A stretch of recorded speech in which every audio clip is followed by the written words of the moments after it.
Ngayon ay natanggap na nga tayo bilang isang Shopee affiliate. At pwede na nga po tayong mag-upload ng mga video dito para tayo ay kumita. Hi guys, today's video, I have new information to share with you again step-by-step tutorials.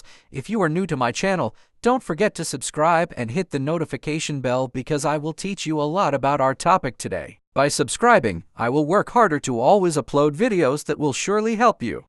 Hello kadiskarte! Today's video ay may isi-share akong isang tutorial na tungkol sa kung paano gumawa ng Shopee affiliate account. Ang kailangan mo lang ditong gawin ay mag-download ka ng Shopee application at gumawa ka ng account and mag-sign in ka. Dito ay naka-sign in na nga tayo sa Shopee account, ay i-click na po natin itong me. And after nyan ay hanapin mo na nga po dito ang affiliate program.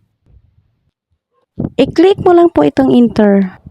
Dito ay piliin mo lang itong individual at dito naman po sa ibaba ay pumili ka lamang ng kung anong mga social media na gusto mong i-promote ang iyong product at ang napili ko ay Shopee.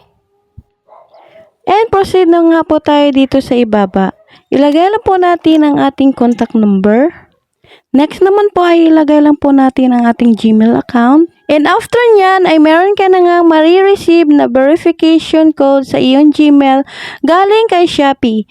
Kunin mo lang yon and i-attach mo lang po dito. Next naman ay ilagay mo lang dito ang referral code sa friend mo ang nag-invite sa'yo, pero ito ay optional lamang. This time ay pwede na po nating i-click itong submit. Ngayon ay natanggap na nga tayo bilang isang Shopee affiliate. At pwede na nga po tayong mag-upload ng mga video dito para tayo ay kumita. And ganun lang po talaga kabilis gumawa ng Shopee affiliate account. And kadiskarte, kung bago ka pa lang dito sa aking YouTube channel, don't forget to subscribe my YouTube channel dahil marami pa po akong isi-share sa inyo ng mga bagong tutorial. And huwag mo na rin kalimutang pindutin ang notification bell para lagi kang updated sa tuwing may bago akong video na i-upload dito.